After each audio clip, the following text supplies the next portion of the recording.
بسم اللہ الرحمن الرحیم۔ اللہ تعالیٰ فرماتا ہے، نہ تو تیرے رب نے تجھے چھوڑا ہے نہ وہ بیزار ہو گیا۔ اللہ ہی تمہارا پہلا سہارا تھا اور اللہ ہی تمہارا آخری سہارا ہے۔ تم کتنے ہی گناہگار کیوں نہ ہو، کتنے ہی نافرمان کیوں نہ ہو، جب بھی تم اپنے اسے پکارو گے وہ تمہیں جواب دے گا۔ تم پلٹ کر آنے میں دیر کرتے ہو مگر وہ دیر نہیں کرتا، بس تھام لیتا ہے اور رحم فرما دیتا ہے۔ وہ وقت دور نہیں جب تمہارا رب اتنا دے گا کہ تم راضی ہو جاؤ۔ جب انسان بے حد تکلیف میں ہوتا ہے اور مسکرا کر یہ کہتا ہے کہ میں نے یہ معاملہ اللہ کے سپرد کیا، تو یقین مانو کہ فرش سے لے کر عرش تک ہر چیز لرز جاتی ہے اور وہ ساتویں آسمان تک پہنچ جاتی ہے۔ جب معاملہ اللہ کے سپرد کر دیا جائے تو ظالم بچ نہیں سکتا۔ وہ معاملہ ایسا حل ہوتا ہے کہ آپ گمان بھی نہیں کر سکتے۔ وہ رحمان اور رحیم تو ہے، مگر کیا تم نے نہیں سنا وہ ذوالجلال بھی ہے۔ اللہ کی لاٹھی بے آواز ہے، وہ پہلے ڈھیل دیتا ہے اور پھر دیتا جاتا ہے۔ وہ جب رسی کو کھینچتا ہے نا تو انسان منہ کے بل گرتا ہے اور پھر کائنات کی کوئی سے اسے نہیں اٹھا سکتی۔ وہ لوگ جو تمہارے ساتھ ظلم کر کے سکون سے بیٹھے ہوئے ہیں، نہ وہ آج نہیں تو کل مکافات عمل کا مزہ ضرور چکھیں گے۔ رشتے وہی خوبصورت ہوتے ہیں جن میں احساس کا جذبہ ہو۔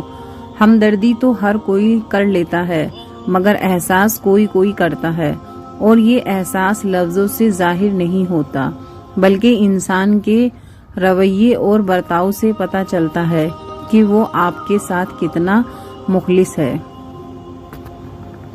اپنے وہ نہیں ہوتے جو آپ کی غلطیوں اور عزتوں کا تماشا بنائیں، بلکہ اپنے وہ ہوتے ہیں جو آپ کی غلطیوں پر پیار، مان، بھروسہ اور احترام اور ادب کا پردہ ڈال دیں۔ مکافاتیں دنیا مکافات عمل ہے، کسی کا بھی صبر ضائع نہیں جاتا۔ یقین رکھیں اللہ نے صرف اس دن میں بلکہ آخرت میں بھی آپ کے ساتھ کی گئی ایک ایک اذیت کا بدلہ لے کر رہے گا، اور بے شک وہ بہترین بدلہ لینے والا ہے۔ آمین۔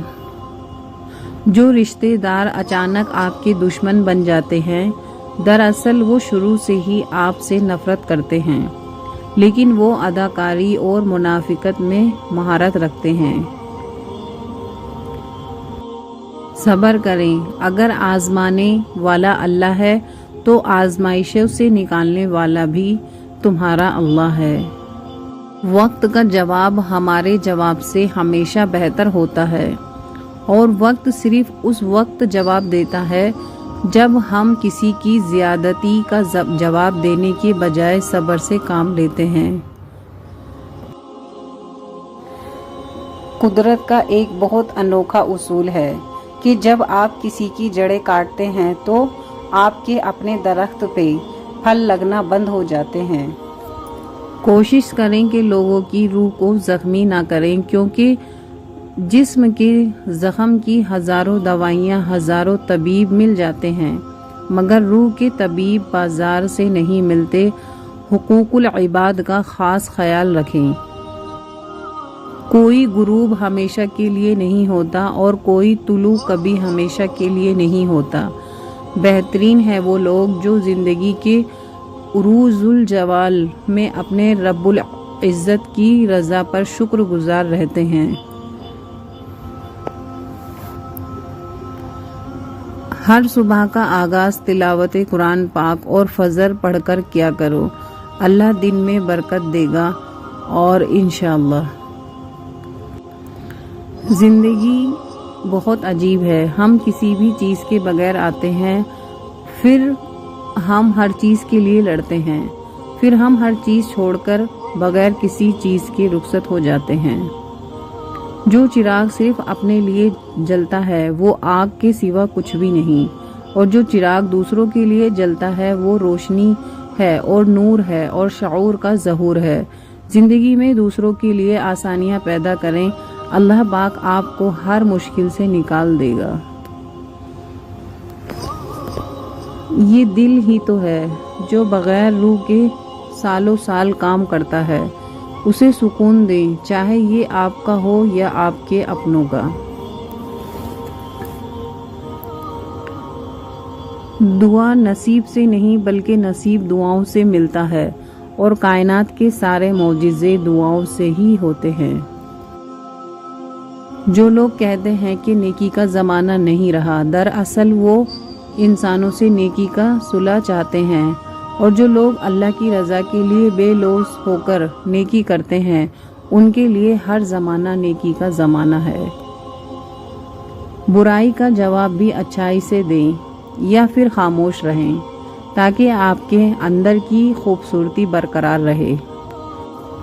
الفاظ استعمال کرتے وقت ایسے ہی احتیاط کریں جیسا مچھلی کھاتے وقت کانٹوں سے کرتے ہیں، کیونکہ یہ سچ ہے، کانٹے تو صرف جسم کو تکلیف دیتے ہیں لیکن الفاظ دل کو چیر دیتے ہیں۔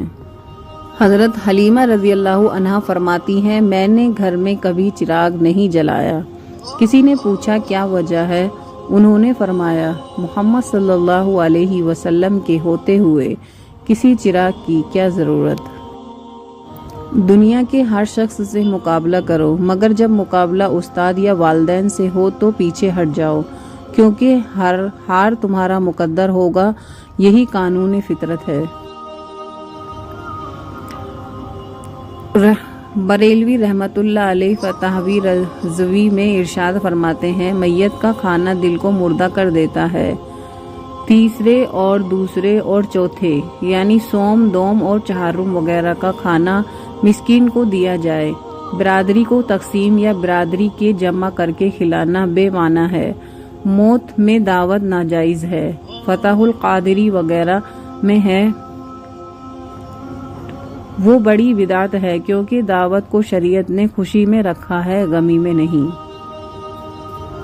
رسول اللہ صلی اللہ علیہ وسلم نے ارشاد فرمایا، آنکھوں کا زنا نامحرم کی طرف دیکھنا ہے، کانوں کا زنا نامحرم عورت سے شہوت انگیز باتیں سننا ہے، اور زبان کا زنا نامحرم عورت سے شہوت انگیز باتیں کرنا ہے، اور ہاتھوں کا زنا نامحرم عورت کو برائے ارادے سے چھونا منع ہے، اور پاؤں کا زنا بدکاری کی طرف جانا ہے، اور دل خواہش اور آرزو کرتا ہے، اور شرمگاہ اس کی تصدیق یا تکذیب کرتی ہے۔ اللہ ہماری حفاظت فرمائے، آمین۔ مرد کی محبت کی نشانی۔